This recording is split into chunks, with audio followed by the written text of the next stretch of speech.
Hello friends, मैं Vishwanath board से आपका इंडस्ट्रियल टूल चैनल में एक बार आपको स्वागत करता हूँ। जैसे कि आप देख रहे हैं सेविंग कृषि टूल्स के बारे में। सेविंग कृषि टूल्स कौन से रहते हैं, उनका नाम क्या है, उनका कैसा हम यूज कर सकते हैं मैं इंडस्ट्री में, वो आप सब देख रहे हो। अगर आप पहली बार ये वीडियो देख रहे हैं तो आपको जो है सेविंग कृषि टूल्स के बारे में अगर और जानकारी चाहिए तो आप ये चैनल को सब्सक्राइब कर सकते हो। तो आपको जो टूल्स के बारे में जानकारी दी गई है पहले, आपको सारी मिल जाएंगी। तो आगे का जो टूल है हमारा, वो जो है ग्राफ। ग्राफ ग्राफ हम क्यों यूज करते हैं, उनके कौन से टाइप्स है, क्योंकि एक ग्राफ ऐसा सेवन कृषि का इंपॉर्टेंट टूल है जहाँ पे आप पिक्टोरियल व्यू से आप समझ सकते हो कि आपका डेटा क्या कहना चाहता है, या आपने डेटा जो निकाला है वो आप कैसे रिप्रेजेंट कर सकते हो। तो why is graph is use? When the data is shown in pictorial form, the graph is used. Graph is used to report in the management and for better understanding in short time of period. मतलब इसका purpose है कि picture tell more than 1000 words. मतलब जो भी हम picture जो आप देखते हो ग्राफ के फॉर्म में, वो आपने थ्योरी में या 50 100 वर्ड्स या 50 वर्ड भी लिखा तो भी आपको समझ में नहीं आएगा, लेकिन आपने एक ग्राफ निकल तो आपको समझ में आएगा कि आपको क्या कहना है या सामने को आदमी को क्या कहना चाहते हैं। तो यहाँ पे अलग अलग टाइप से सेवन किसी तो उसमें ग्राफ है, आप देख सकते हो। बार ग्राफ है, पाई ग्राफ है, राडा ग्राफ है, लाइन ग्राफ है। ये अलग अलग टाइप के ग्राफ है। आप उसमें कैसे यूज कर सकते हो, वो पूरा थ्योरी यहाँ पे दिया गया है। आप एक एक करके देख सकते हो। बार ग्राफ क्या है, वो कैसे यूज कर सकते हैं, उसका पर्पज क्या है, उसका टाइप क्या है, सब थ्योरी यहाँ पे मैंने दिया हुआ है। ये आपको यहाँ पे सब पढ़ के आप देख सकते हो। अगर प्रैक्टिकल अगर देखना चाहे तो आप, अगर आपको देखना है कैसे ग्राफ ड्रॉ करते हैं या कौन से टाइप के ग्राफ रहते हैं, तो मैं आपको एक्सेल शीट में आपको मैं दिखाना चाहूंगा।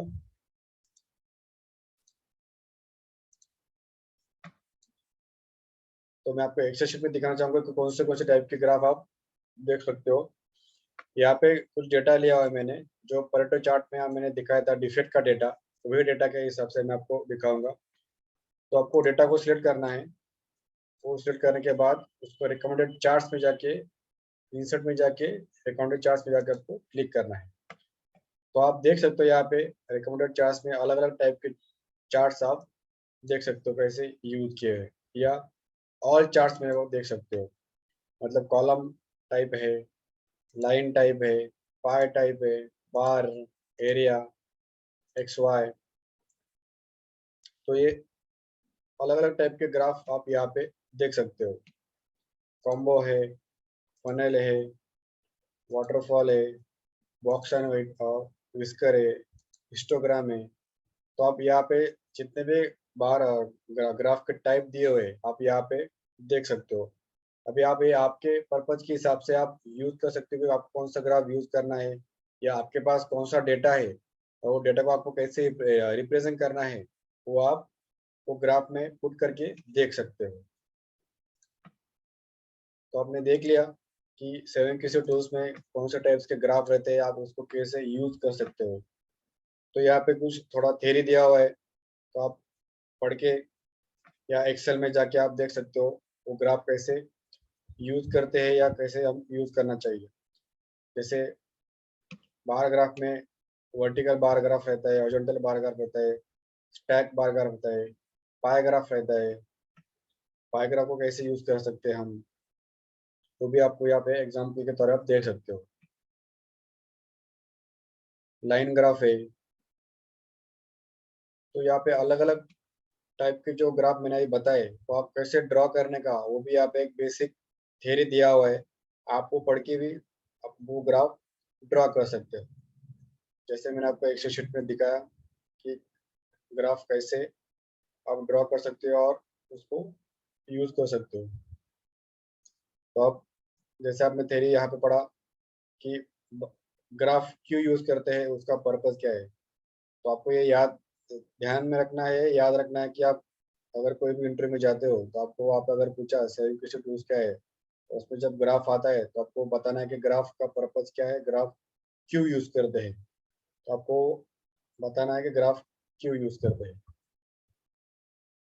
उसके बाद हमारा अगला टूल है स्ट्रेटिफिकेशन। सेविंग क्वेश्चन टूल्स का हमारा अगला टूल है स्ट्रेटिफिकेशन। तो स्ट्रेटिफिकेशन क्यों यूज करते हैं, आप यहाँ पे देख सकते हो, थ्योरी यहाँ पे दिया हुआ है। Stratification is defined as the act of sorting data, people, and objects into different groups or layers.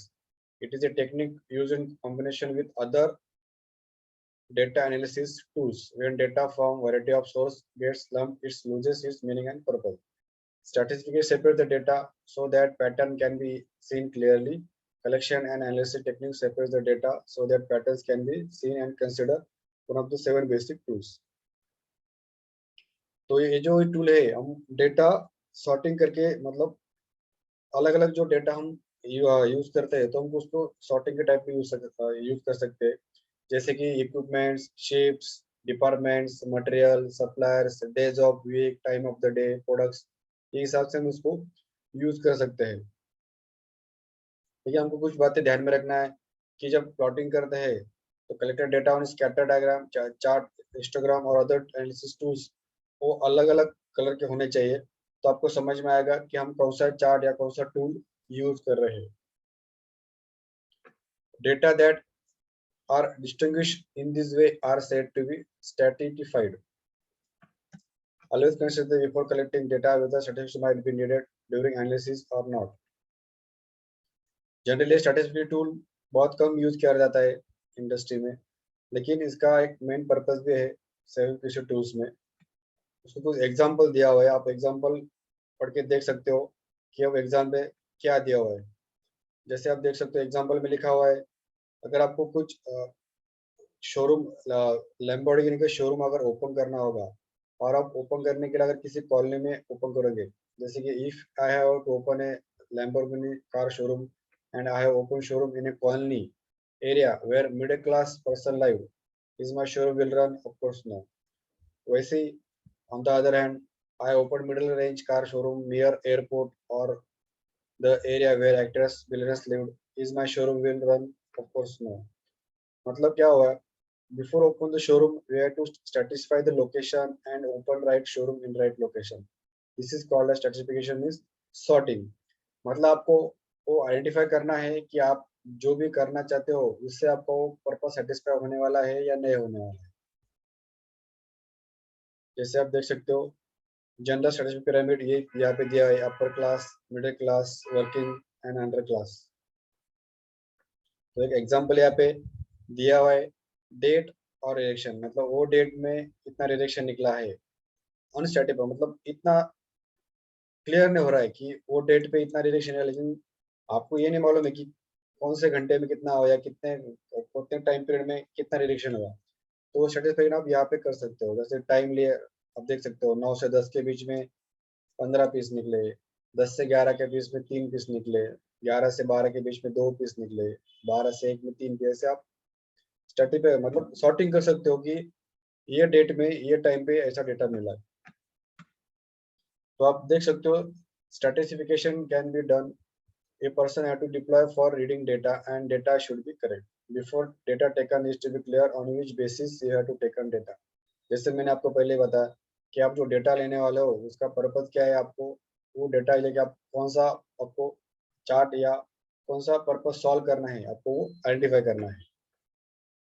तो ये सेवन किसी टूल्स का और एक टूल हो गया जिसका नाम है स्ट्रेटिफिकेशन।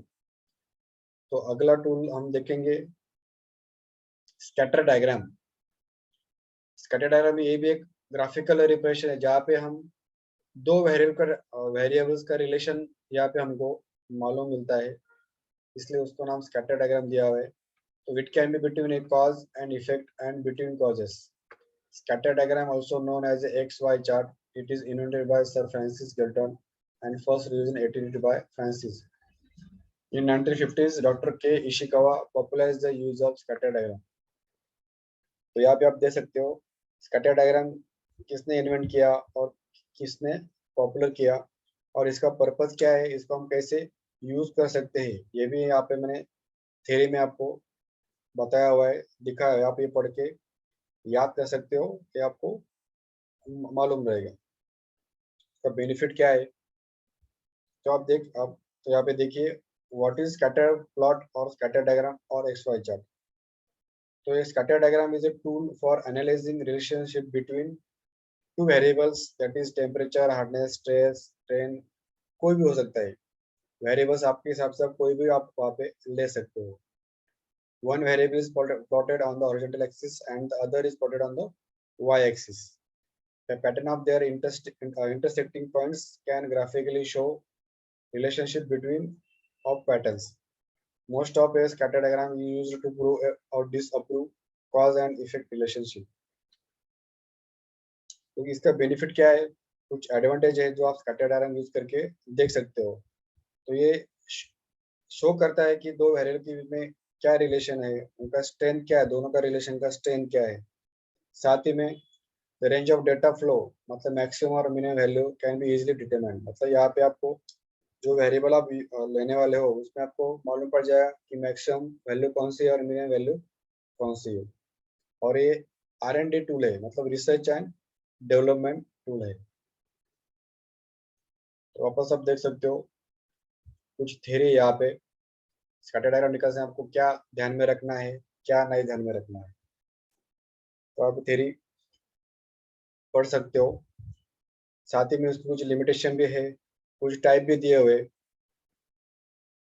तो according to type of correlation के टाइप के हिसाब से इसके कैटेगरीज किया गया है, जैसे कि scatter diagram with no relation, scatter diagram with moderate correlation, maybe positive और मे बी नेगेटिव हो सकता है, और scatter diagram with strong correlation. मतलब ये तीन टाइप के आपको स्कैटर डायग्राम देखने को मिल सकते हैं। डिपेंड करता है आप डेटा कौन सा यूज कर रहे हो। अभी पहला जो टाइप है scatter diagram with no correlation, मतलब यहाँ पे आप जो डेटा यूज करेंगे उसमें कोई भी रिलेशन आपको मिलेगा नहीं, तो वो scatter diagram with no correlation है। This type of diagram is also known as scatter diagram with 0 degree of correlation. In this type of scatter diagram, data points are spread or so randomly that you cannot draw any line through them. दूसरा है scatter diagram with moderate correlation, मतलब यहाँ पे आपको moderate correlation मिलेगा, जैसे आप देख सकते हो एक्स एक्सिस और वाई एक्सिस पे। Scatter diagram with low degree of correlation, मतलब एक वैल्यू बढ़ रहा है तो दूसरा भी वैल्यू बढ़ रहा है। एक एग्जांपल के हिसाब से देखेंगे, here the data points are literally closer together and you can feel that some kind of relation exists between these two variables. There may be positive correlation present or negative, मतलब यहाँ पे positive भी हो सकता है या negative भी हो सकता है। और तीसरा है scatter diagram with strong positive correlation, मतलब आप देख सकते हो ग्राफ इस शो में आप, मतलब ग्राफ देख के आपको समझ में आ जाएगा कि यहाँ पे बहुत ही पॉजिटिव कोरिलेशन है। So this type of diagram is also known as a scatter diagram with positive slant. In positive slant, the correlation will be positive, that is the value of x increases, the value of y also increases. You can say that the slope of the straight line drawn along the data points will go up, the pattern will resemble the straight line. तो अब example अगर देखना चाहेंगे तो आप देख सकते हो, if the temperature goes up, cold drink sales will also go up. Scatter diagram with strong negative correlation. This type of diagram is also known as scatter diagram with negative slant. साथ ही में दूसरा example आप देख सकते हो, if the temperature goes up, sales of winter coats goes down.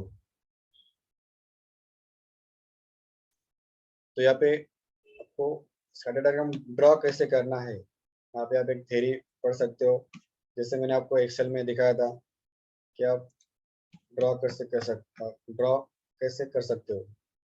तो यहाँ पे आपको मिनिमम 30 वैल्यूज आपको लेना है, जैसे कि यहाँ पे आवर बेसिस पे प्रोडक्शन क्वांटिटी लिखा हुआ है, तो आप उसको डेटा निकाल सकते हो।